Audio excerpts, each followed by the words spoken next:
Good morning. It's November the 5th, 2009. I want to comment on the Manitoba Federation of Labor here. I think it was last week they made an announcement that they were going to be doing a 6-month study or survey on how the Workmen's Compensation Board of Manitoba is involved in the abuse of injured workers, and they're going to try to better understand how to correct this. Well, here's the list of the board of directors for the Manitoba Workmen's Compensation Board. And on every board, I want you to understand that there are people called workers' representatives, and these workers' representatives are appointed usually by the Federations of Labor in every province. Well, the Federation of Labor in Manitoba appointed Robert Dwyer as the Director of Operations for the Manitoba Government Employees Union. He's a representative. Robert Luzier is a member of the United Firefighters of Winnipeg, appointed by the Federation of Labor. Wendy Saul is the Vice President of Communications, Energy, and Paper Workers Union, appointed by the Federation of Labor.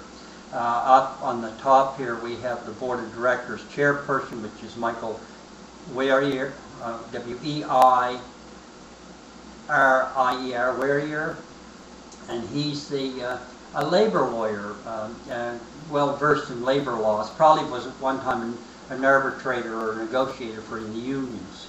You have Doug Sexsmith, who's the president and CEO, and he's a 20-year bureaucrat of the Manitoba government. I know why he's there. He's made to ensure that the abuse continues, and the other ones are to oversee. We know why the employer representative is there, because they are there to look after their investment, the money they put into the board, to make sure that the injured worker doesn't get it, but the salaries of all the other people are paid on the board for doing such a wonderful job of administering their abusive policies. So for the president of the Manitoba Federation of Labor to go public stating that they're doing this survey to try to understand and how to improve the workmen's compensation system in Manitoba, it's a joke. They're a bunch of hypocrites.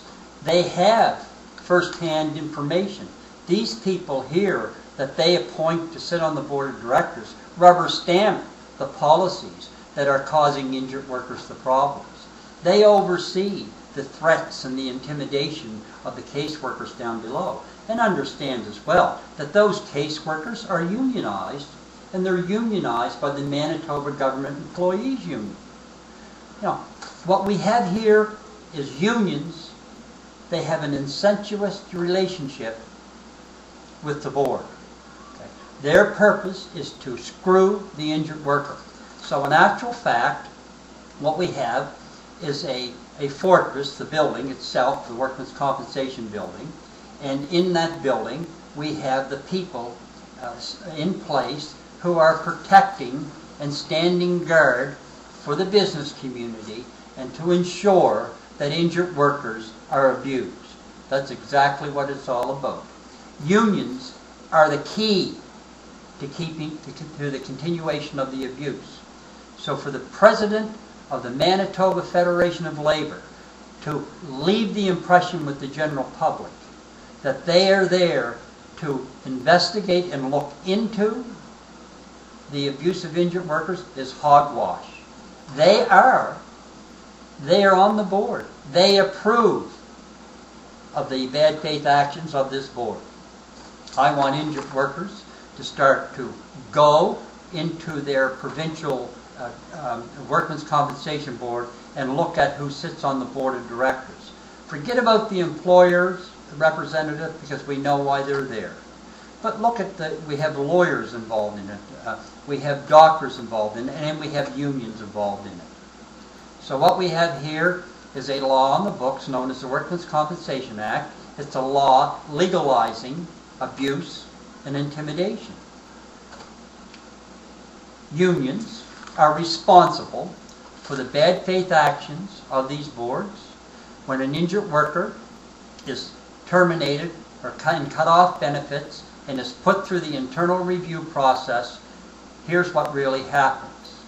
And Patrick Clayton is a good example. Okay? You lose your benefits, you lose your income. You lose your income. You have no means to continue sustaining your bills, paying your mortgage, okay, paying your light bill. All these little things all pile up on the injured worker. The injured worker eventually will lose their home, they'll lose their car, and they lose their credit. Now maybe it's 2 years down the road and the board decides that they might have made a little bit of a mistake here in haste, and maybe they give the injured worker the right to his benefits. That's all he gets, is his benefits back. He doesn't get the home that was taken out from underneath him because of this unionized abuse. Unions are our abuser, plain and simple. And it's time injured workers start to understand that. You might be a union member today, but tomorrow if you get hurt and your long-term injury or your long-term benefits go beyond a certain point and you're cut off, your union is not going to be there for you. They never really are anyway, because they just don't interfere. These union representatives only look after the good flag wavers, make sure that they get their benefits and are treated properly. But anybody else that doesn't fit or suit the requirements of these unions, they're sent packing down the road. Their life is destroyed. Okay? And if you're a non-union member, if you work in a local coffee shop or you work in a non-union job and you get injured, you're screwed, because these guys don't care. They don't represent you. They represent certain people in the unions, their favorites. Okay? That's all it's all about. So I want injured workers to start to think about something. Unions are our abuser. They are part of our problem. It's time we start educating the public on this, and it's time we get the word out and start to communicate this across this country. The same thing happens in the United States of America. Derek Fernie, my good friend, has a YouTube up on his site there, blog site, www.civilrightsforinjuredworkers.blogspot.com. He has one up there on Patrick Clayton and how he's going to get worked over. I'd like to know if Patrick Clayton was a member of the Carpenters Union at one point, and where they are and all fit into this picture. They probably don't fit into it, because poor Mr. Clayton was put to the wall. He had basically had a mental breakdown because of the way the boards act. And on that board that put him over the edge were union members. So I want people to start to think about this. I want you to go to Derek Fernie's site and have a look at what he's putting up on his site there. And this is the message we have to get out. And if you belong to one of these AstroTurf organizations on the internet that support union involvement in the workmen's compensation boards, then you best get away from those AstroTurf sites, because all you're doing is burning up your energy. And look for some, or start an injured worker site on your own if you want to start a forum. But you've got to remember, unions are the abuser in this case. They have this wonderful relationship with the board and how to approve the policies and put the screws to injured workers.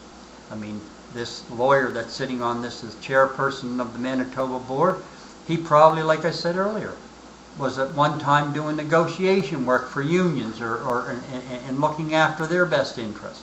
So, you know, there's not much more a person can say.